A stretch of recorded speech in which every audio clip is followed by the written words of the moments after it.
أعوذ بالله من الشيطان الرجيم. بسم الله الرحمن الرحيم. والصافات صفا فالزاجرات زجرا فالتاليات ذكرا إن إلهكم لواحد رب السماوات والأرض وما بينهما ورب المشارق. وصلی اللہ علی النبی الکریم. خلاصہ تفسیر سورہ صافات. سورہ صافات کا اپنی ماقبل سورت کے ساتھ نام کا ربط پہلے نوٹ کر لیں جی.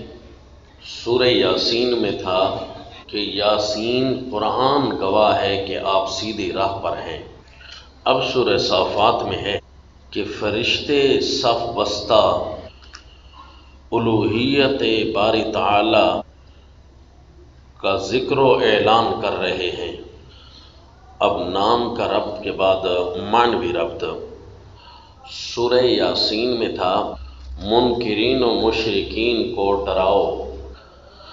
اب اس سورہ صافات میں انبیاء ملائکہ اور جنات سے الوہیت یعنی حاکمیت مطلقہ کے چند نمونے بطور دلائل نقلیہ کے، حاکمیت مطلقہ پر چند نمونے بطور دلائل نقلیہ کے پیش ہوں گے. یعنی پچھلی صورت میں دنیاوی اور اخروی دو نمونے بطور تخویف کے بیان فرمائے اور یہاں 9 نمونے بطور دلائل نقلیہ کے ہیں اور 2 نمونے بطور تخویف و تبشیر کے ہیں. اور جی دعوی صورت عجز المصطفین الاخیار. عجز المصطفین الاخیار و اکرامہم فی ذالک، یعنی بڑی بڑی ذوات سے الوہیت باری تعالی کے سامنے عاجزیاں اور ان کی تکریم. اب جی تقسیم سورہ. دعوی صورت کے بعد ملائکہ، جنات، انبیاء کے عجز و نیازی کے 9 نمونے ہوں گے. عجز و نیاز کے 9 نمونے ہوں گے جن کا عجز آسمان و زمین تک محیط ہوگا، جس میں باری تعالی کی لامحدود حکومت و طاقت کا اظہار ہے. اور 2 نمونے اخروی عجز و نیازی کے، 2 نمونے اخروی مجرمین و مومنین کے. آیت نمبر 22 اور 40 میں. اچھا جی، اب آپ کے لیے صورت بہت آسان ہو گئی. اس کے اندر کافی پیچ تاب نہیں ہے. جس انداز سے آپ کو خلاصہ لکھوا دیا گیا اور دعوی صورت، تو اس میں ساری کی ساری صورت 11 نمونوں پر، 11 واقعات پر، 11 قسم کی دلائل نقلیہ، 9 دلائل نقلیہ ہوں گے نا، یعنی نمونے انبیاء، جنات اور ملائکہ سے، اور 2 آپ کو اخروی نمونے بطور تخویف و تبشیر کے بتا دیے. تو یوں صورت جو ہے ختم ہو جاتی ہے. اس میں کوئی چیز اب ایسی نہیں ہے کہ بندہ سمجھے کہ اب زائد کوئی آیت لگ رہی ہے یا وہ مضمون کے احاطہ میں نہیں آئی. بڑی پیاری اور خوبصورت اور انتہائی قلیل قسم کی اس صورت کی ترتیب ہے جی. اور جی پہلے آپ کو دعوی صورت دکھاتے ہیں اور اس صورت کو بڑے امتیاز سے آپ نے پڑھنا ہے. یہ موجودہ دور کے اندر یوں سمجھو کہ چند ایک صورتیں براہ راست بیان کرنی ہیں، کیونکہ دور آخری چل رہا ہے جس میں سورۃ القصص، سورہ العنکبوت، سورہ روم جی، اور اسی طرح پھر سورہ صافات. یہ لوگوں کو تو ایسے پڑھ کر سنائیں، یاد کروائیں جس انداز سے آپ کو پڑھایا گیا ہے. سمجھا جی؟ تو اس میں وہ صورت آئے گی اور خصوصاً یہ جو 2024 کا کون سا مہینہ چل رہا ہے جی؟ مارچ چل رہا ہے نا جی. تو ابھی اس سے پہلے جو جمہوریت کے ووٹ ہوئے تھے جی، ہم نے لوگوں کو یہ سورت پڑھ کر سنائی تھی کہ یہ سورت تمہیں کہہ کیا رہی ہے، تم کس طرف جا رہے ہو، اور یہ سورت کیا کہہ رہی ہے. اسپیشل جی یہ سورت حاکمیت باری تعالیٰ کے لیے اس انداز میں فٹ ہے کہ انبیاء، ملائکہ اور جنات اپنے اپنے اللہ کی حاکمیت مطلقہ کے اعتراف و اعلان کر رہے ہیں. اپنی زندگیوں سے انبیاء نے مختلف طور طریقے دکھائے، اور آپ حیران ہوں گے کہ جب اس میں آپ سیدنا ابراہیم علیہ السلام کے عجیب واقعات پڑھیں گے. تو یہ پوری صورت ہم نے لوگوں کو پڑھ کر سنائی الحمدللہ. اللہ تعالیٰ توفیق دے جی تبلیغ کی، ورنہ تو ہمارا اینڈ چل رہا ہے ساروں کا. کیوں جی؟ نظام کفر میں رہتے ہوئے ہم اتنے غلام ہو چکے ہیں کہ بس اب دو کام ہونے ہیں، یا ہونا ہے بنی اسرائیل کی طرح اللہ مومنوں کو غلبہ دے گا اور فرعون کی طرح اللہ ظالموں کو تباہ کرے گا، یا تو یہ کام ہونے لگا ہے یا فرعون بنی اسرائیل کا دوسرا جھٹکا لگنے لگا ہے. وہ دوسرا جھٹکا کون سا ہوگا کہ مزید یہ جو غلام ہیں یہ ختم ہو جائیں گے، یہ پس جائیں گے. او وَلْيَدْخُلُوا الْمَسْجِدَ كَمَا دَخَلُوهُ أَوَّلَ مَرَّةٍ، جس طرح سورہ بنی اسرائیل میں آتا ہے کہ اگر بنی اسرائیل نے ہوش کے ناخن نہ لیے نا، بس پھر ہمیشہ ہمیشہ کے لیے ان کو صفحہ ہستی سے مٹا دیا جائے گا. پھر اللہ کفر کو اکیلا کر کے نظام اس کے حوالے کر کے پھر اللہ اس کو پیس ڈالے گا آخر میں، پھر ان کی تاریخ ختم ہوگی. اور قرب قیامت کے لمحات قریب ہیں، اس کی نشانیوں کا ورود بہت قریب ہو چکا ہے. اور یہ جس مہینے میں بیٹھ کر بات کر رہا ہوں نا، یہ کفر اسلام کا آخری مارکہ اس کا سائرن بجنے والا ہے. کیا جی؟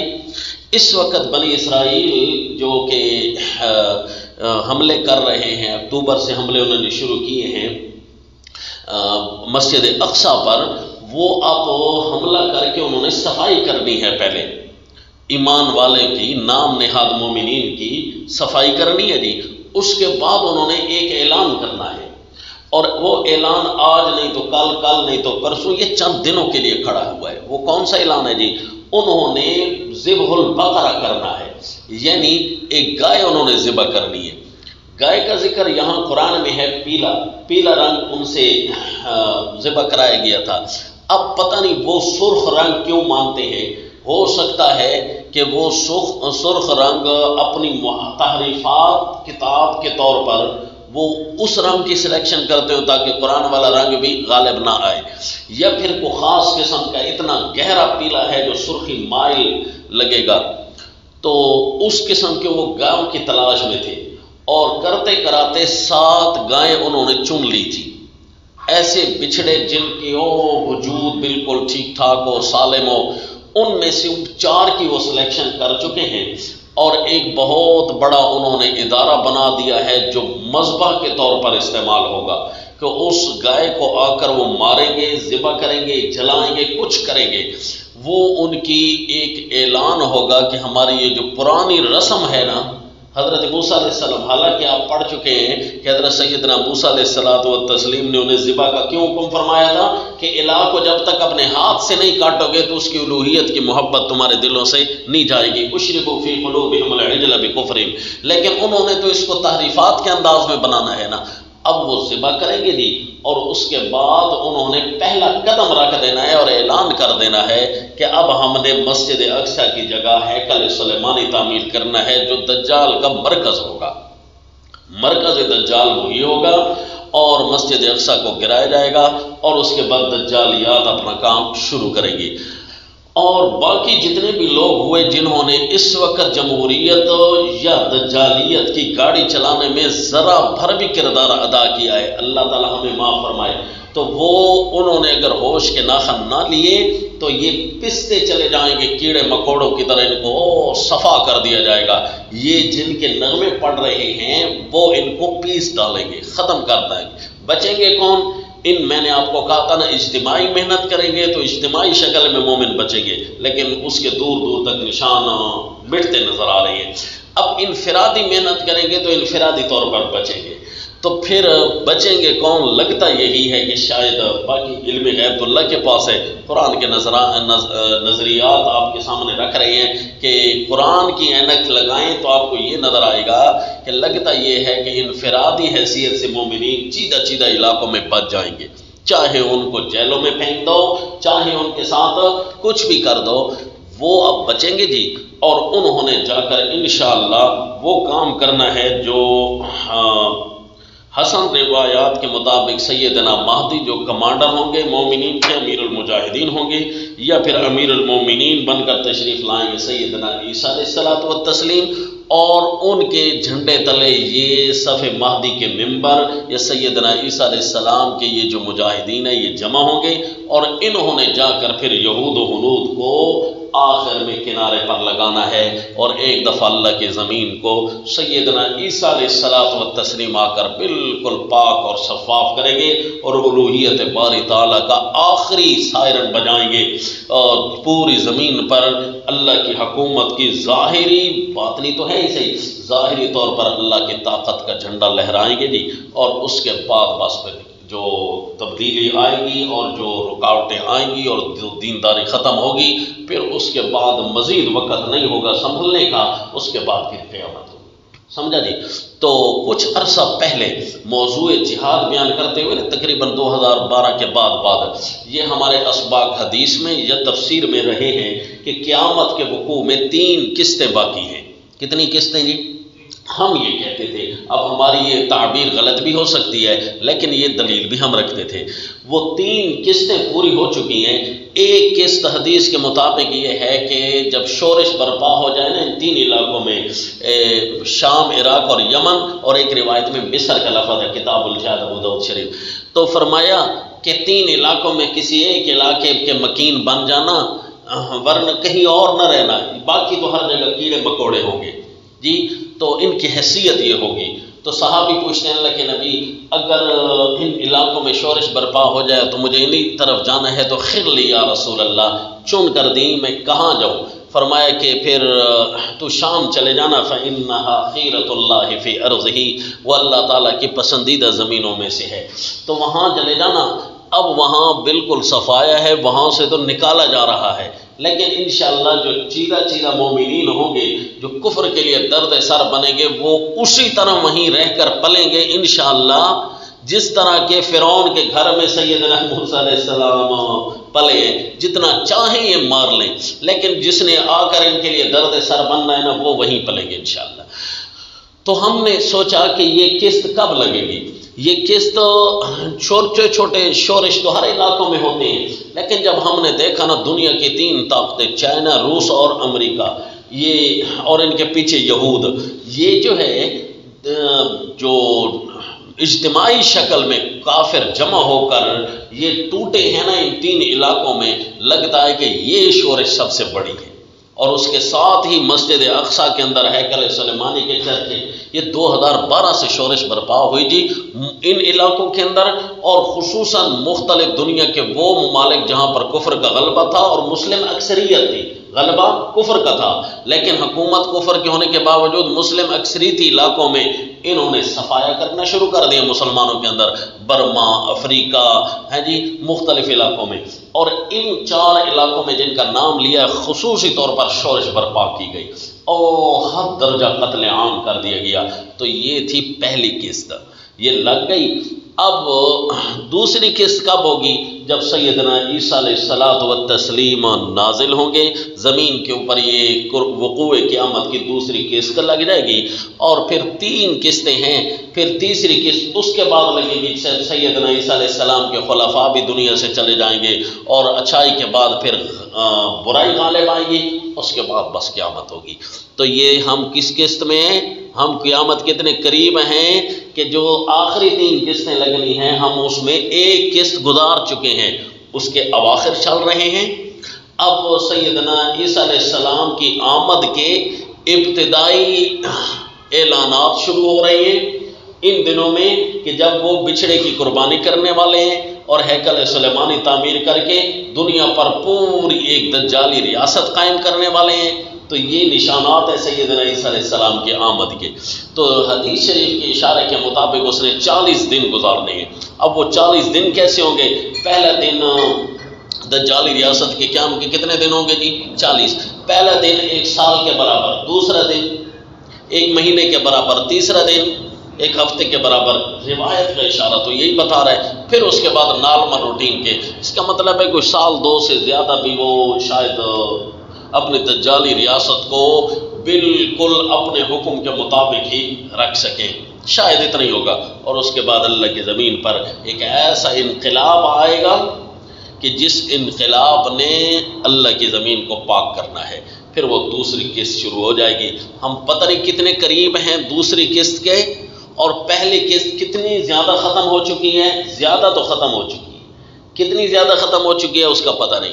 اور دجال کا ایک حقیقی مرکز تو وہ بنائے گا نا ہیکل سلیمانی سے، اور ایک اس کا دوسرا مسکن ہوگا جو دنیا کا آخری کنارہ وہ سمجھے گا، جہاں پر وہ اپنی حکومت کا پورا نفاذ نہیں کر سکے گا. وہاں پر بھی اس نے اپنا سٹے کرنا ہے، باقی زمین پر وہ سٹے نہیں کرے گا.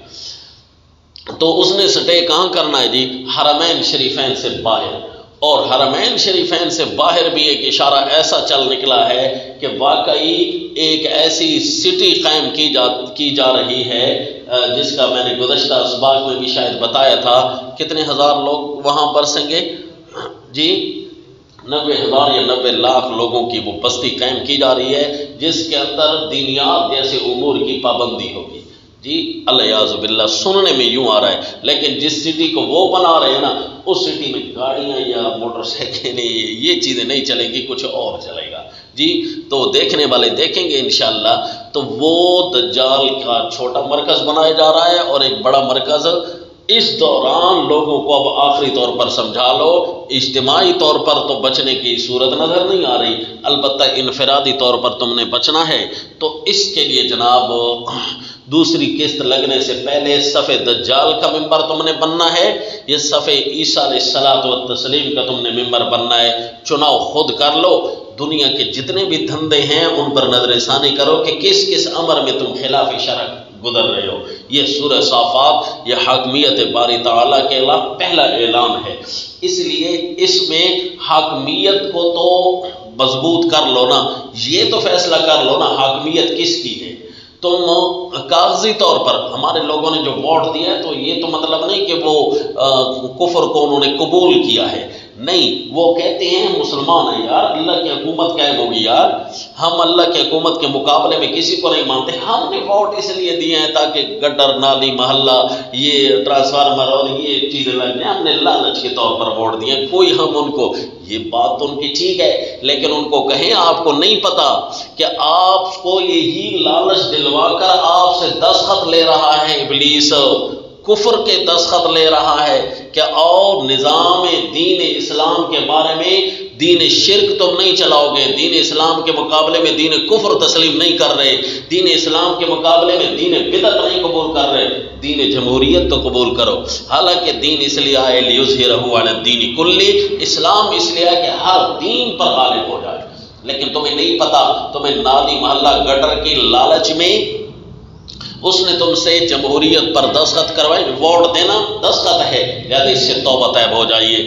اور یہ صورت تمہیں حاکمیت باری تعالی، رد جمہوریت یا رد قوانین باطل، اس کے لیے پوری صورت ہے. اور اس کے الفاظ آپ دیکھ کر حیران ہو جائیں گے کہ ہم نے تو سمجھا تھا کہ صرف اللہ تعالیٰ کی ہی پکار کرنی ہے، بس قرآن صرف یہی کہتا ہے اور کچھ نہیں کہتا. لیکن یہ صورت پڑھے جی، اور پوری تو نہیں پڑھا سکوں گا کیونکہ دور خلاصۃ القرآن چل رہا ہے، تو اس لیے کچھ نہ کچھ چیدہ احوال آپ کے ذہن میں آ جائیں گے، فٹنگ آپ کے ذہن میں آ جائے گی، پھر پڑھیں گے تو پتہ چلے گا جی. بسم اللہ الرحمن الرحیم. والصافات صفا، قسم ہے صف باندھنے والے فرشتوں کی قطار ہو کر. فالزاجرات زجرا، قسم ہے ان فرشتوں کی جو ڈانٹنے والے ہیں جھڑک کر.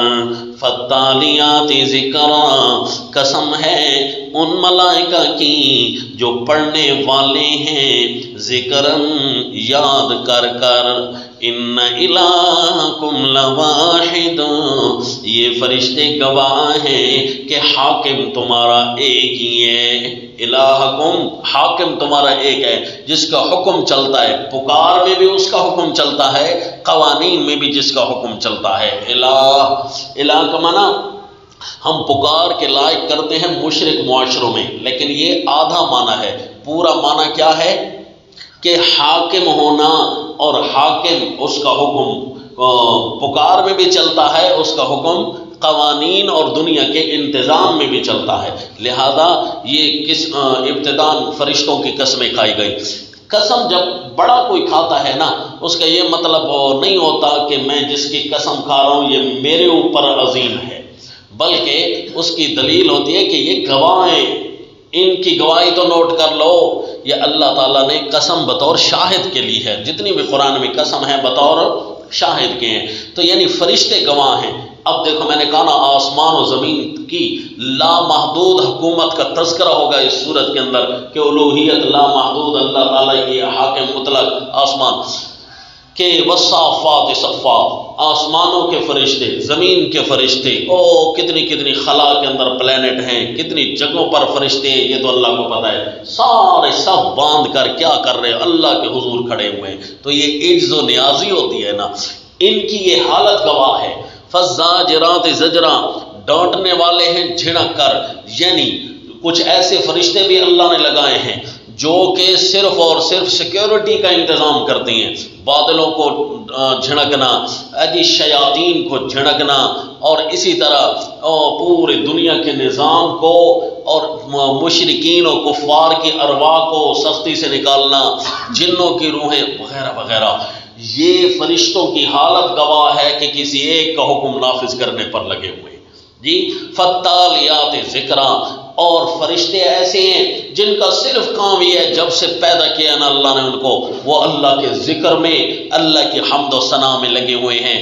ان فرشتوں کی حالت بتا رہی ہے، یہ سارے حالات تمہیں بتا رہی ہیں، صف بستہ فرشتوں سے لے کر انتظامی امور میں، زمین و آسمان کائنات کے انتظامی امور کو چلانے والے، اور اسی طرح اللہ کی یاد کے نغمے پڑھنے والے سارے فرشتوں کی حالت بتا رہی ہے۔ ان الہکم لواحد، کہ صرف اور صرف الوہیت کس کی چل رہی ہے؟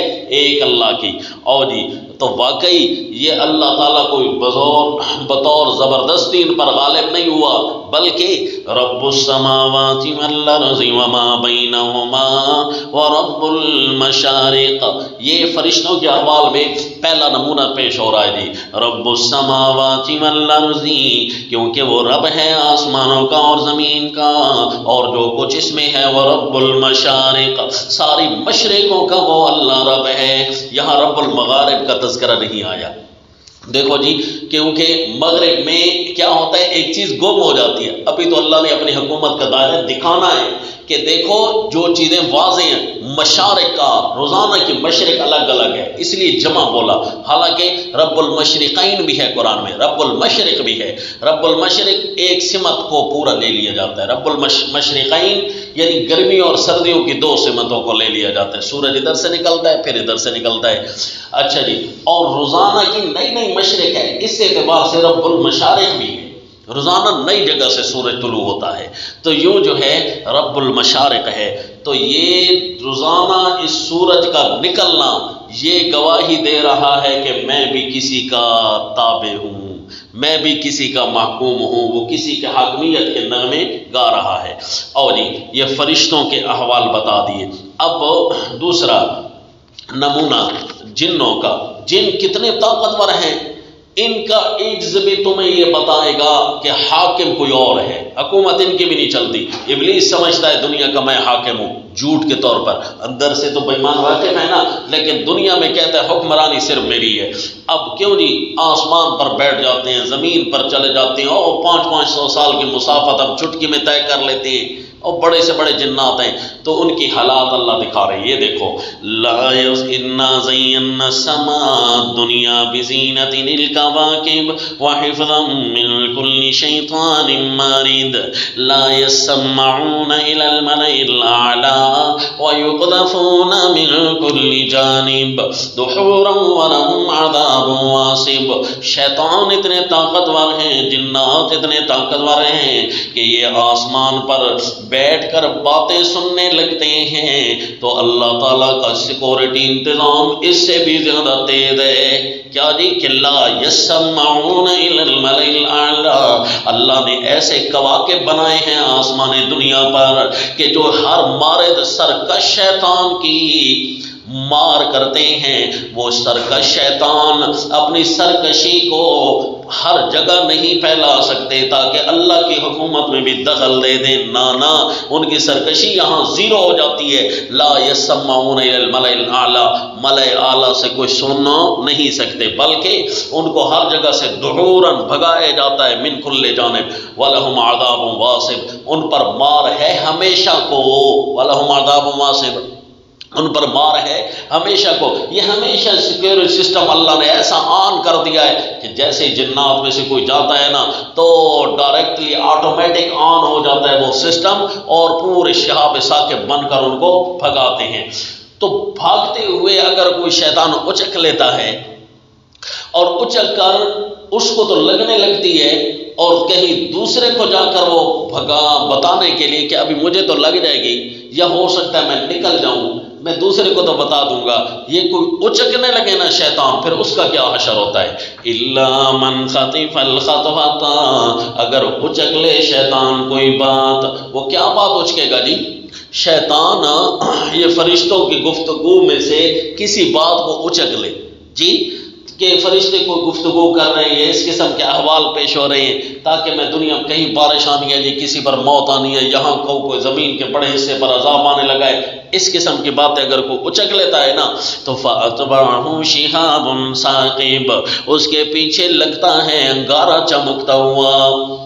او جی فَاسْتَفْتِهِمْ أَهُمْ أَشَدُّ خَلْقًا أَمْ مَنْ خَلَقْنَا، اب ان سے پوچھو کہ کیا اہم اشد خلقا، کیا تم ہو بنانے میں مشکل، بنانے میں مشکل تم ہو، بہت سخت ہو ہم پر، ام من خلقنا، یہ جتنی بھی مخلوقیں ہم نے بنائی ہیں، ہم نے تو بڑی بڑی حکومتوں کے مخلوقوں کے تذکرے تمہیں سنا دیے، فرشتوں کے، جنات کے، تم کیا چیز ہو؟ جب ان کی حالت یہ ہے تو تم تو شے کوئی نہیں، تم تو ختم ہو جاؤ گے۔ انا خلقناہم من طین لازب، تمہیں تو ہم نے مٹی سے بنایا ہے، اور تم اتنے بڑے غرے ہو رہے ہو، فرشتے اللہ کی نافرمانی نہیں کر سکتے ہیں جی، اور جنات اپنی سرکشی کو پورے عالم میں نہیں پھیلا سکتے، اور تم ہو کہ اللہ کے سامنے سرکش بن جاتی ہو۔ انا خلقناہم من طین لازب، تمہیں تو ہم نے مٹی سے بنایا ہے، تم کیا اللہ تعالیٰ کی حکومت کو چیلنج کرتے ہو؟ کیسے جی انداز دیا، یہ دو نمونے پیش کر دیے جی۔ اب آؤ جی تیسرا نمونہ، درمیان میں ان کے لیے تخویف ہے، وَإِذَا رَأَوْا آیَةً يَسْتَسْخِرُونَ، یہ لہذا آیتیں نکلتی ہوئی آپ کو محسوس نہیں ہوگی، تخویف تو ہوگی، یہ تخویف ہے ان کے لیے۔ وَقَالُوا يَا وَيْلَنَا هَذَا يَوْمُ الدِّينِ هَذَا يَوْمُ الْفَصْلِ الَّذِي كُنْتُمْ بِهِ تُكَذِّبُونَ، دن قیامت قائم ہونا ہے، وہاں پر تم سے پوچھو گی اے مٹی سے بنا انسان، تجھے غرور اور تکبر اتنا تھا کہ تو بڑے بڑے حاکم اپنے اللہ کے سامنے جرت کر بیٹھا، اور جی تیری حالت یہ ہوگی۔ اب میدان معاشر کی حالتیں دکھا دی اللہ نے، ایک حالت یہ جی اُحْشُرُوا الَّذِينَ ظَلَمُوا وَأَزْوَاجَهُمْ، یہ دو نمونے کے بعد تیسرا نمونہ، 11 نمونے ہوں گے نا جی کل، ہے جی، 2 نمونے ہوں گے بطور تخویف و تبشیر کے، تو یہ وہ نمونہ آ گیا جی بطور تخویف کے، اور آگے آ رہا الا عباد اللہ المخلصین سے قال قائل منہم، وہاں سے نمونہ دوسرا ہوگا بطور تبشیر کے۔ یہ پہلا نمونہ ہے کہ میدان معاشر میں یہ لوگ جمع ہو کر کہیں گے، ایک دوسرے کے ساتھ لڑ رہے ہوں گے، مشرکین اپنے الہوں سچے الہ تو ان سے بیزاری کر لیں گے نا جی، اور جھوٹے پیر جن کو انہوں نے رب کا درجہ دے رکھا تھا، یہ کھڑے ہوں گے یا دنیا میں جتنے بھی باطل پرست نظام چلانے والے تھے، مثلا جمہوری نظام چلانے والے جمہوریت کے ٹھیکیدار یہ کھڑے ہوں گے، اور پھر ان کے مرید اور ان کی عوام کھڑی ہوگی، یا آپس میں جو میدان معاشر میں خوب لڑ رہے ہوں گے، تم نے گمراہ کیا تھا، تم نے گمراہ کیا تھا، تو سارے لیڈر، مشرک پیر، گندے لیڈر، وہ اپنی قوم کو کیا جواب دیں گے؟ وہ کہیں گے ما کان لنا علیکم من سلطان، جتنا تم ہم پر زور لگا لو، ہم نے کوئی زور زبردستی تو تمہیں نہیں لایا تھا اپنے کفریہ نظام، شرکیہ نظام کی طرف۔ جھوٹے پیر بھی یہی کہیں گے، ہم نے کوئی زبردستی گھر سے پکڑ کر تمہیں لائے تھے، اور اسی طرح جھوٹے حکمران بھی کہیں گے ہم زبردستی تمہیں پکڑ کر لائے تھے، تم نہ دیتے نہ کام کرتے، یعنی اتنی زبردستی تو نہیں تھی نا کہ تم اللہ کی زمین پر چلے جاتے کہیں اور جس طرح کے نیک لوگ ہم سے جان چھڑا جاتے تھے۔ بل کنتم قوما طاغین، بلکہ اصل سرکش تم خود دو، تمہارے اوپر تو ہم حکومتیں کرتے تھے، تم اگر ٹھیک ہوتے تو کم از کم ہمیں بھی حکومتوں کی راہ نہ ملتی، یہ ساری حکومتیں تو تم نے ہمیں چلا کر دی ہیں۔ اور جی یہ دوسرا نمونہ حکومت باری تعالیٰ کا کہ اللہ نے فرمایا میدان معاشر میں تم اسی طرح اپنے بڑوں سے لڑ رہے ہوگے جس طرح کہ تم نے اللہ کی حکومت کو چھوڑ کر ان کی حکومت کو خواہ کسی پیرائے میں بھی بنایا تھا۔ مشرک پیروں کو تم نے ربوبیت کا درجہ دے رکھا تھا اور برے لیڈروں کو تم نے حاکمیت کا درجہ دے رکھا تھا۔ اور جی یہ 3 نمونے ہو گئے، چوتھا نمونہ دیکھیے جی، نمبر لگاتے آنا، ٹھیک ہے؟ 13 نمونے ہوں گے اس صورت کے اندر۔ او الا عباد اللہ المخلصین، ہاں اللہ کے نیک بندے المخلصین، چنے ہوئے جو ان سے جان چھڑا جاتے تھے، خالص ہو جاتے تھے، دنیا کے حاکموں سے جان بچا کر دنیا کے کسی مشرک پیر کو رب نہیں بناتے تھے، یہ سارے کے سارے کہاں ہوں گے جی؟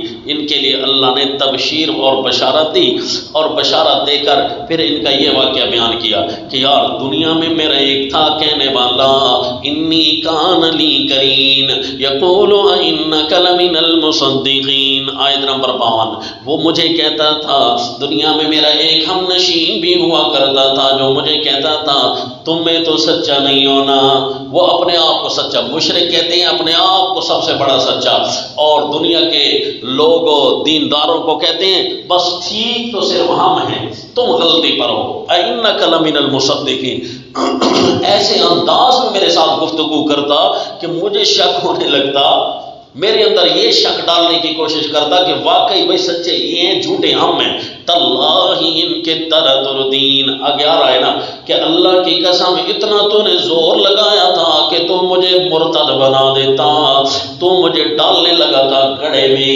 لتردین گڑھے میں ڈالنے لگا تھا۔ تو اللہ پوچھیں گے حل انتم مطلعون، دیکھنا چاہتے ہو ان کو؟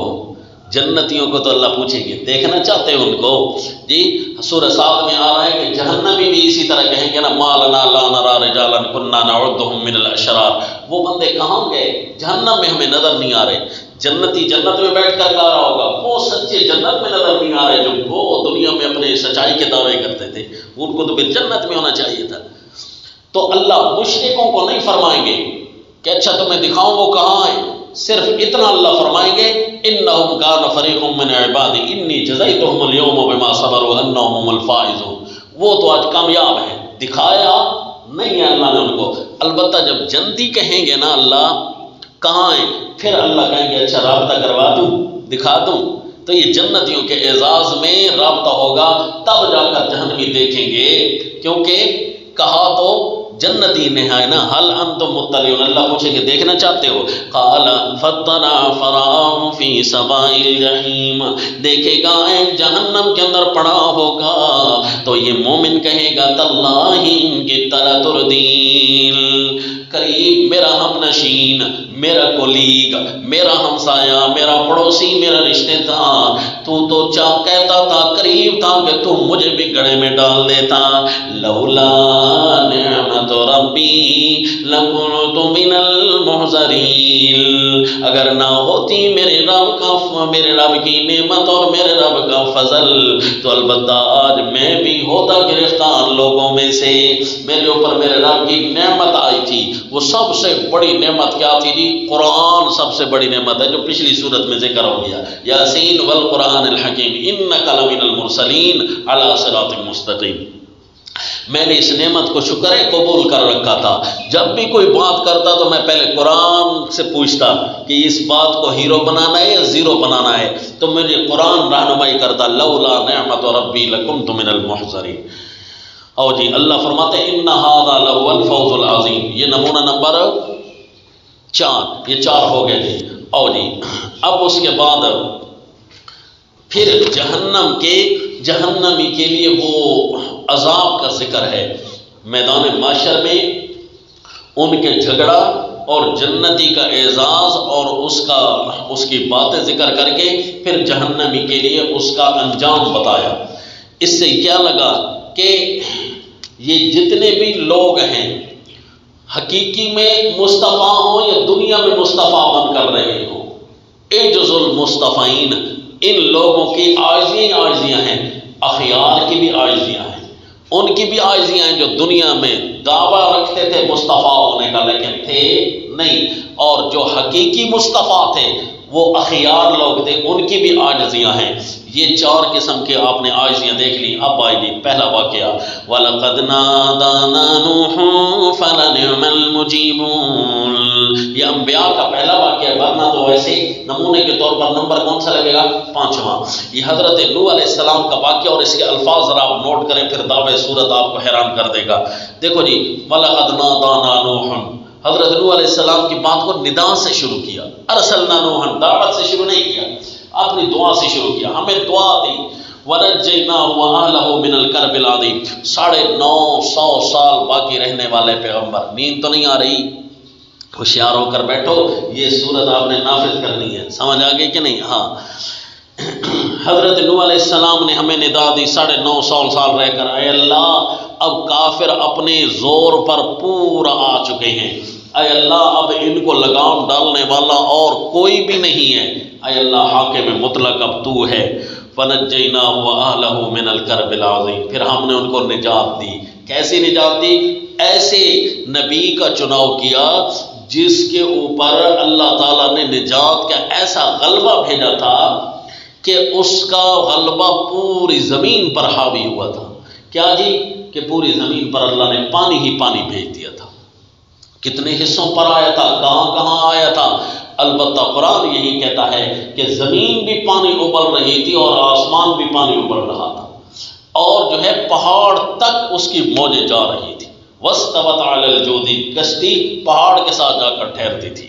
اور جی اس لیے فرمایا وَجَعَلْنَا ذُرِّيَّتَهُ هُمُ الْبَاقِينَ وَتَرَكْنَا عَلَيْهِ فِي الْآخِرِينَ، حکومت کے سامنے، حکومت لامحدود کے سامنے حضرت نوح علیہ السلام نے اپنی عاجزیاں دکھائی ہیں۔ اے اللہ کسی اور کا حکم یہاں نہیں چلے گا۔ دنیا 950 سال ہو گئے، یہ بدماش مجھے کہتے ہیں کہ اکثر تجد لنا فاتنا بما تعدنا، اگر تیرے کو خدا ہوتا زمین میں کہیں ہوتا تو اس کی حکومت آتی نا، وہ اللہ ہم پر اپنی قضا نافذ کرتا نا۔ تو حضرت نوح علیہ الصلوۃ والتسلیم ہی بچے، باقی ساروں پر اللہ کی قضا نافذ ہو گئی۔ سلام علی نوح فی العالمین، اور پوری زمین پر عالمین میں حضرت نوح علیہ السلام ہی بچے۔ سلام علی نوح فی العالمین کا لفظ یہاں لگایا، باقی انبیاء کے ساتھ سلام علی ابراہیم، سلام علی موسیٰ و ہارون ہے، لیکن یہاں کیا جی عالمین، کیونکہ پہلا واقعہ تھا نا، اور پوری روئے زمین پر ایک ہی حکومت کا اظہار ہو رہا تھا۔ جس دن عذاب آیا اس دن کوئی یہ نہیں کہہ رہا تھا کہ آج ہماری حکومت ہوگی، اس وقت کوئی الہ ایسا نہیں تھا جو کہہ رہا تھا آج ہم لجپال ہیں، آج ہم فریاد رس ہیں۔ دنیا میں کوئی مشرک ایسا نہیں تھا جو غیر اللہ کو فریاد کے لیے پکارتا اور اس کی مدد کو پہنچ جاتا۔ دیکھو جی پہلا واقعہ یہاں آ کر پورا ہوا۔ اب دوسرا واقعہ، وَإِنَّ مِن شِيَعَتِهِ لَإِبْرَاهِيمَ، نمونہ نمبر 6، اور انہی کی راہ والوں میں سے تھے حضرت ابراہیم علیہ السلام، انہی کی والوں میں سے اذ جاء ربہ بقلب سلیم اذ قال لأبیہ وقومہ ماذا تعبدون۔ اچھا، اب ابراہیم علیہ السلام کے واقعے کو بڑا حیران ہو کر آپ دیکھیں گے کہ دعوے سورت میں 2 واقعے اللہ نے بیان کیے، صرف 2 واقعے۔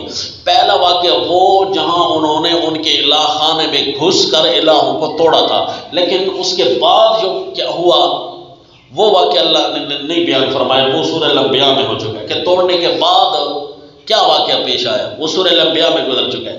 یہاں صرف یہ واقعہ بتایا کہ الہ خانے میں گھس گئے، نمبر 1، اور دوسرا کہ اپنے بیٹے کے ذبح والا واقعہ، یہ ذبح کرنے کا پروگرام بنایا۔ یہ 2 واقعے دکھا کر اس ایک نمونے میں اللہ تعالی ہمیں اپنی حکومت کا چرچا سمجھانا چاہتے ہیں کہ ان الہکم لواحد، لوگوں الوہیت صرف اور صرف ایک اللہ کی ہے۔ دنیا میں جتنے بھی جھوٹے خدا بنائے گئے تھے نا، حضرت ابراہیم علیہ السلام نے ان کو توڑ کر دکھایا تھا کہ حکومت صرف اللہ کی چلتی ہے۔ یہ مشرکین مکہ کو بھی تعریض ہے، تم اپنے آپ کو ابراہیمی کہتے ہو، لیکن سیدنا ابراہیم علیہ السلام و تسلیم نے تو یہ کیا تھا، اللہ کی حکومت کے سامنے، اللہ کی الوہیت کے سامنے کسی کو بھی نہ چلنے دیا، توڑ دیا سارے الہوں کو، بلکہ ان کو کہتے رہے ما لکم لا تنطقون الا تاکلون، کھاؤ، یہ تمہارے سامنے چیزیں پڑی ہیں، بولو، بولتے کیوں نہیں ہو؟ فراغ علیہم ضربا بالیمین، توڑ ڈالا ساروں کو۔ وہاں پر فاقبلوا الیہ یزفون، وہ پھر لوگ آئے ان پر دوڑ کر گھبراتے ہوئے، تو حضرت ابراہیم علیہ السلام نے پھر وہاں اللہ کی الوہیت کا نغمہ پڑھا، کیا جی؟ اتعبدون ما تنحتون واللہ خلقکم وما تعملون، کیا تم اپنے تراشیدہ چیزوں کی عبادت کرتے ہو، اس رب کو چھوڑتے ہو جو تمہارا خالق بھی ہے اور تمہارے ایک ایک کام وہ کرتا ہے۔ جی، حضرت ابراہیم علیہ السلام نے 2 جملے کیا مزدار بولے، اس میں حاکمیت باری تعالیٰ فٹ ہوئی جی۔ اور جی دوسرا جو واقعہ ہے اس کو کیسے فٹ کرنا ہے؟ دوسرا واقعہ، حضرت ابراہیم علیہ السلام اپنے بیٹے کو ذبح کر رہے ہیں، اور بیٹا کیا کہہ رہا ہے؟ یا ابت افعل ما تؤمر، باپ نے پوچھا کہ اے میرا بیٹا تیرا کیا خیال ہے؟ فانظر ماذا تری، یہ مطلب نہیں کہ ذبح کروں کہ نہ کروں، نہیں، میں نے تو ذبح کرنا ہے، تیرا اپنا خیال بتا، تیرا کیا خیال ہے؟ ذبح ہونا ہے کہ نہیں ہونا؟ مجھے کرنا پڑے گا خود۔ جی، فانظر ماذا تری، تو سیدنا اسماعیل علیہ السلام صرف اتنی عمر کے تھے کہ بس بھاگ سکتے تھے، بھاگنا شروع کیا تھا، تو یہ کون سی عمر ہوتی ہے؟ 4 سال زیادہ ہے جی۔ فلما بلغ معه السعی، قرآن اشارہ کر کے اتنی عمر تھی کہ سعی کو پہنچے، وہ بھاگنے کو، بھاگ دوڑ کی عمر، بچہ جہاں بھاگنے لگے اور گرے نہیں، تو یہ عمر، اس عمر کو پہنچے جی حضرت اسماعیل علیہ السلام، تو کہنے لگے یا ابت افعل ما تؤمر، اے ابو جی جو آپ کو حکم ہوتا ہے وہ کیجئے، کیونکہ حاکم صرف اور صرف اللہ ہے، اس ایک ہی کی مرضی چلے گی۔ اس سے کیا سمجھ آیا جی؟ اس سے یہ سمجھ آ گیا کہ اگر اپنے گھر کے اندر بھی کوئی ایسے مسائل کھڑے ہو جائیں نا، تو وہاں بھی مرضیاں اللہ کی کرنی ہے پوری۔ باہر دنیا میں بھی اگر مسائل کھڑے ہو جائیں نا، قوم کے ساتھ، برادری کے ساتھ، رشتہ داروں کے ساتھ، اور حتیٰ کہ وقت کی حکومت کے ساتھ ٹکر ہو جائے، تو وہاں مرضیاں صرف اللہ کی چلانی ہے تم نے جی۔ اور نظام کفر یہ غیر اللہ کی مرضیاں چلاتا ہے، اور اس کے لیے انہوں نے اپنے شتوگڑے چھوڑ رکھے ہوتے ہیں علاقوں کے اندر، جو یہ باور کروائیں لوگوں کو کہ میرا جسم میری مرضی۔ یہ اصل میں تو جمہوریت کے پہیے ہے، میرا جسم میری مرضی والے اٹھیں گے نا تو پتہ چلے گا ہمارے اوپر کسی کی مرضی نہیں ہے، ہم اپنے قانون بنانے والے ہیں خود جی۔ یہ شتوگڑے چھوڑتے ہیں جمہوری حکمران ہے جی، تو ان کو بتا دو مرضیاں صرف اللہ کی چلیں گی۔ حضرت ابراہیم علیہ السلام کے 2 واقعے اللہ نے یہاں پیش فرمائے، اور جی عجیب ربط لگ گیا، حتیٰ کہ حضرت ابراہیم علیہ السلام کے خوابوں پر بھی حکومت اللہ کی چلتی ہے۔ سلام علی ابراہیم، حضرت ابراہیم علیہ السلام بھی بچ گئے، اعجز المصطفین الاخیار، سلامتی ہو، یعنی بچ گئے، دنیا میں کسی کی حکمرانی کو انہوں نے تسلیم نہ کیا، نہ عبادت میں نہ قانون میں، بادشاہ سے بھی ٹکر لی، اور حتیٰ کہ اپنے گھر میں بھی کہا عبادت صرف اور صرف اللہ کی ہوگی، قربانی والی۔ اور جی وَلَقَدْ مَنَنَّا عَلَى مُوسَىٰ وَهَارُونَ، حاکمیت کے رد کے لیے سب سے پہلے آج سیدنا موسیٰ علیہ السلام، غیر اللہ کی حاکمیت نہیں چلے گی تھی، تو سیدنا موسیٰ اور ہارون علیہ السلام آئے، لیکن ان کا واقعہ اللہ نے تیسرے رنگ پر تیسرے درجے پر پیش کیا۔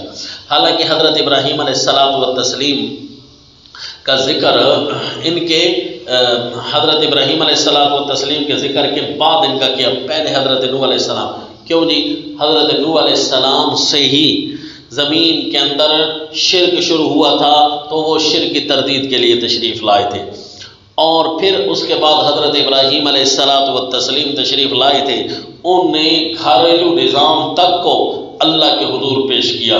اب سیدنا موسیٰ اور ہارون علیہ السلام براہ راست ایک حاکم کو گرانے آئے تھے، تو اس لیے ان کا تذکرہ صرف اور صرف اس انداز میں کیا کہ وَآتَيْنَاهُمَ الْكِتَابَ الْمُسْتَبِينَ، ہم نے ان کو ایک ایسی کتاب دی جو مستبین تھی، واضح قانون، اور حضرت کی جو کتاب ملی تھی نا تورات، اس کا معنی بھی ہوتا ہے قانون، اس کا معنی بھی ہوتا ہے قانون، یعنی قانون، کیونکہ حکم نافذ کرنے کے لیے اور قانون نافذ کرنے کے لیے آئی تھی، اس لیے اللہ نے یہاں کتاب کا تذکرہ کر دیا، حالانکہ اوروں کی کتاب کا تذکرہ نہیں ہے یہاں پر حضرت موسیٰ ہارون، کیونکہ اللہ نے ان کو قانون دیا تھا کہ الگ قسم کی ایک جابر حکومت تھی، اس جابر حکومت نے کہا تھا قانون میرا چلے گا جی، تو وہاں پر حضرت موسیٰ علیہ السلام باری تعالیٰ سے قانون لے کر آئے تھے کہ ان الہکم لواحد، قانون صرف اس کا چلے گا۔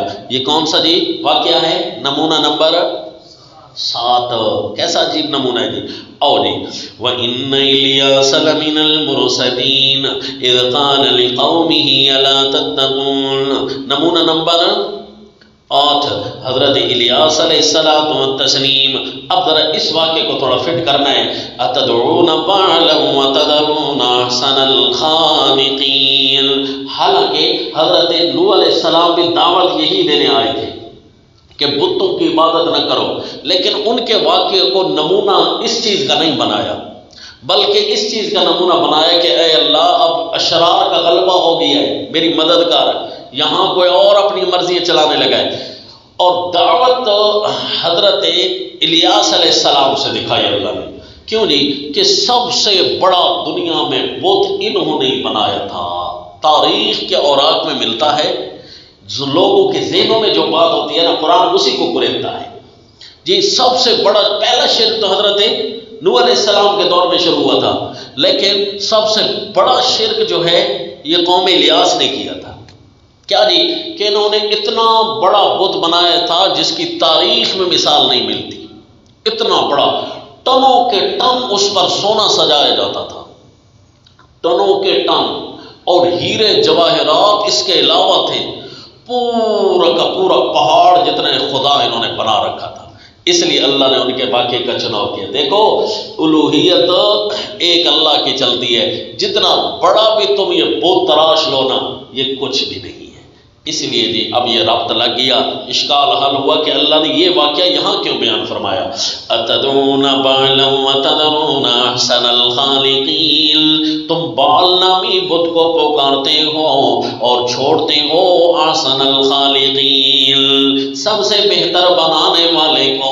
اس بات پر اللہ کے پیغمبر چوٹ کر رہے ہیں، اوے پاگلو، تمہاری آنکھ جس کو دیکھ رہے ہو شرک کے لیے، کان جس سے صرف شرک سنتے ہو، منہ جس سے صرف شرک بول رہے ہو، پاؤں ہاتھ جس کو شرک میں استعمال کر رہے ہو، اس مال جس کو شرک میں استعمال کر رہے ہو، اس بت کے اندر لگنے والے سارے ہیرے جواہرات جس کے اندر جو شرک کے لیے استعمال کر رہے ہو، صرف یہ بتاؤ یہ پیدا کس نے کیا ہے؟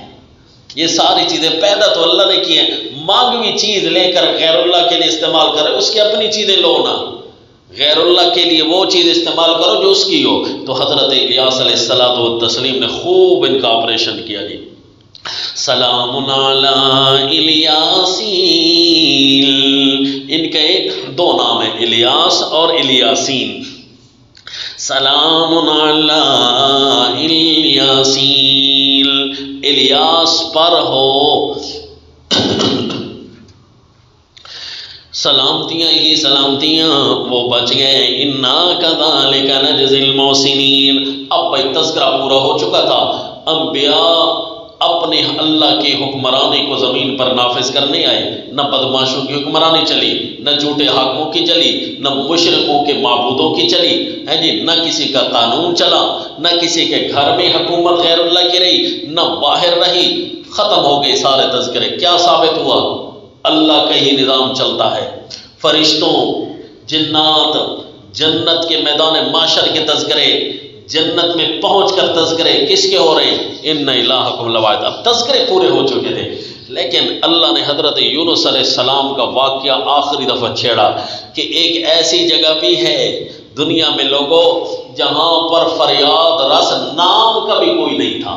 وہ کہاں تھا جی؟ وہ حضرت یونس علیہ السلام کا واقعہ پڑھ لو جی۔ آؤ، حضرت یونس علیہ السلام و تسلیم پہلے سے بھری ہوئی کشتی کی طرف جب بھاگ کر پہنچے، اذ آبقا، بھاگ کر پہنچے جی، ہاں حضرت لوط علیہ السلام، حضرت لوط علیہ السلام کا تذکرہ۔ ہاں، صرف یہ ذہن میں رہ گیا کہ کچھ ایسے بھی آتے ہیں کہ جو صرف اپنی خواہش کو الہ بنا لیتے ہیں، یہ لوگ رہتے تھے۔ پہلے تو سارے قسم کے مشرکین کا تذکرہ ہو گیا، کچھ ایسے ہیں جو اپنی خواہش کو اپنا الہ بنا لیتے ہیں، بس یہ خواہش میں جو آیا وہ تھی قوم لوط۔ یہ کون سا نمونہ ہے جی؟ نامہ۔ تو یہ نمونہ لکھ لو اور اس کے بعد آگے جی، لہذا خواہش کو الہ بنانے والوں کا حشر کیا ہوا؟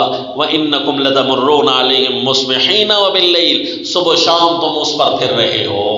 اور جی ایک ایسی حکومت کا تذکرہ ہے جی، واقعہ نمبر 6 اور دلیل نمبر، نمونہ نمبر 10 ہے کہ 11 ہے؟ حضرت لوط علیہ السلام۔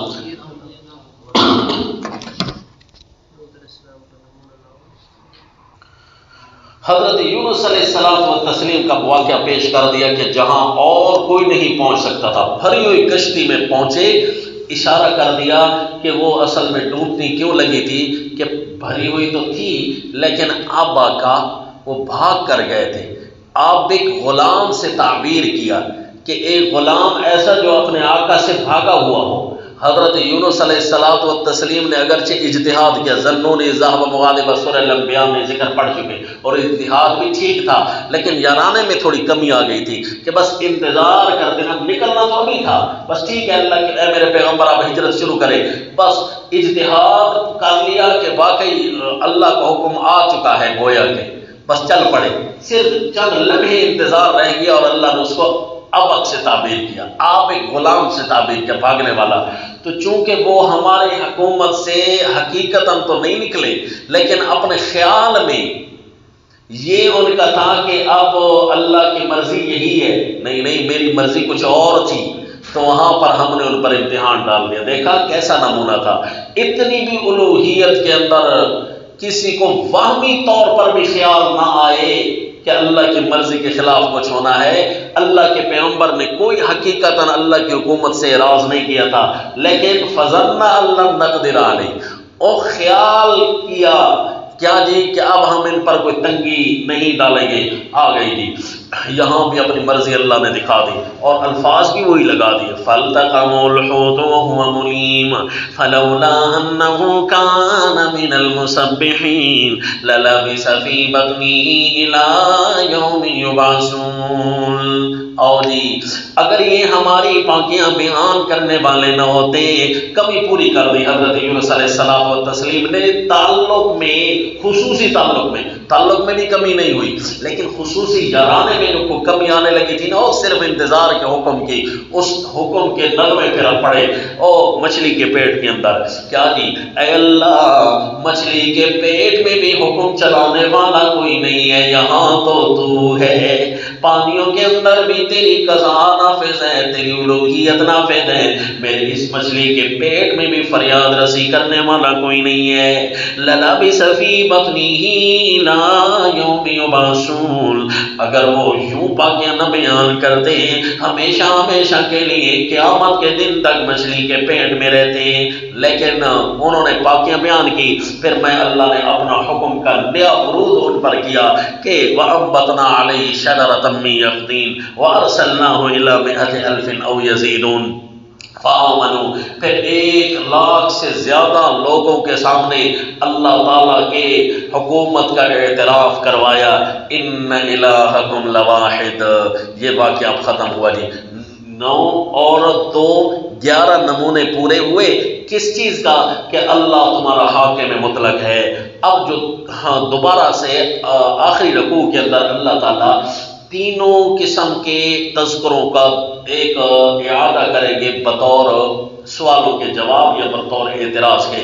انبیاء، ملائکہ اور جنات، ان کے عز و نیازی کا تذکرہ ہوگا اس آخری رکوع کے اندر دوبارہ سے. دیکھو جی کیسے ام خلقنا الملائکۃ اناسا، یہ فرشتوں کی عز و نیاز کا تذکرہ. یہ اللہ کے عاجز ہے، بندے ہیں. لوگوں نے ان کو فرشتوں کو اللہ کی بیٹیاں سمجھ رکھا ہے، نعوذ باللہ. اور رشتہ دار کون بنائے؟ جنوں کو. وجعلوا بینہ وبین الجنۃ نسبا. ہیں جی، حالانکہ سبحان اللہ، اللہ شریکوں سے پاک ہے تمہارے ان جھوٹوں سے جو تم کر رہے ہو. الا عباد اللہ المخلصین.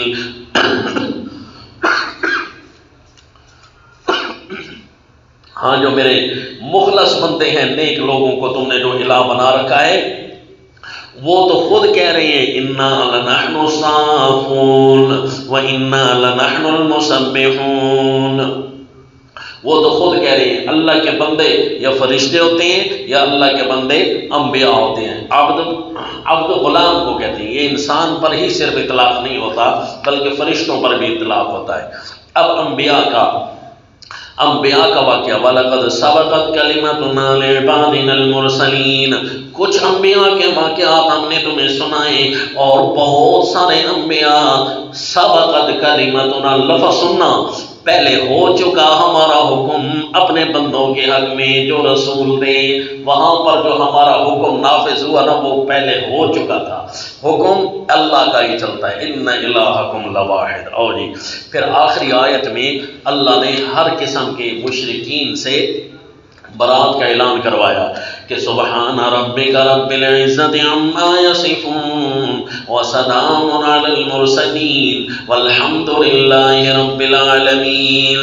اے لوگوں، الوہیت صرف اور صرف اللہ کی ہے. رب العزت صرف اور صرف تمہارا اللہ ہے. اور عزت یہ حکومتوں والی، اختیار والی، الوہیت والی اللہ نے کسی کے حوالے نہیں کی. وسلام علی المرسلین. جو بھی مرسل تھے جن کو ہم نے بھیجا تھا وہ اگر یہی چرچے کروائیں گے تو بچیں گے. سلام پہلے، سلام حال میں، سلام استقبال میں یہی پیغام اللہ کے پہنچائیں گے تو بچیں گے. اس کا مطلب ہے کہ جو صرف اور صرف واحد ہو، یعنی اللہ کے سامنے شرک نہ کرتا ہو اور غیر اللہ کا حکم مانتا ہو، اس کا مطلب ہے سلامتی اس کا بھی مقدر نہیں بنے گی، پکڑ اس پر بھی آئے گی. کیونکہ لفظ ہے جی وَسَلَامٌ عَلَى الْمُرْسَلِينَ، کہ پورا پیغام جنہوں نے پہنچایا تھا نا کہ رکوع سجدہ بھی اللہ کا اور حکم قانون بھی اللہ کا. حضرت موسیٰ علیہ السلام کے واقعے کا سوال تو کرو نا لوگوں سے، مفسرین، علماء، محققین، جو جمہوریت میں چلنے والے ملازم ہیں، کہ حضرت موسیٰ علیہ السلام کے آخر واقعے کا اس انداز میں ذکر سورہ صافات میں کیوں ہوا کہ وَآتَيْنَاهُمُ الْكِتَابَ الْمُسْتَبِينَ. حضرت ابراہیم علیہ السلام کے ہی 2 واقعات اور خصوصی واقعات کا چناؤ یہاں کیوں ہوا؟ تو لہذا اشارہ کر دیا بچے کے وہی جو مرسلین کے ساتھ میں ہوں گے، مرسلین کے نقش قدم پر ہوں گے. اور مرسلین نے کتنی قسم کی اللہ کی حکومت کا نفاذ کیا؟ ہر قسم. قانون بھی اللہ کا، حکومت بھی، اور رکوع سجدہ اور پکار بھی اللہ کی. والحمد للہ رب العالمین. انبیاء نے کیا پیغام پہنچایا؟ یہ والحمد للہ رب العالمین. ہر قسم کی الہ بننے کی تعریفیں ایک اللہ کے لیے ہیں جو رب العالمین ہے، کائنات پر اپنی مرضیاں چلانے والا ہے. اس قسم کی بات کرنی ہے۔ الہ بننے کی تعریفیں، لجپال ہونا، کھوٹی قسمتیں کھری کرنے والا ہونا، ڈوبتیوں کو پار لگانے والا ہونا، فریاد رس، یہ ساری کی ساری الہ بننے والی تعریفیں اللہ کے لیے پیغام انبیاء یہ لے کر آئے رب العالمین، اور یہ پیغام کا دوسرا حصہ تھا کہ مرضیاں صرف اللہ کی چلیں گی۔ جی یہ سورہ صافات آپ کی ختم ہوئی اس انداز میں۔ جی آپ نے دنیا کو پڑھ کر سنانا ہے۔ شروع میں جو معروضات پیش کی ہیں ان ایام کے حوالے سے، اس لیے جی آپ کو تھوڑا ٹائم لگایا، خلاصہ حالانکہ تھا لیکن آپ کو تھوڑا ٹائم لگا کر وہ چیزیں بتا دی ہیں کہ اس صورت کی اب موجودہ دور میں بڑی شدت سے ضرورت ہے، لہذا آپ نے اس کو بیان کرانا ہے۔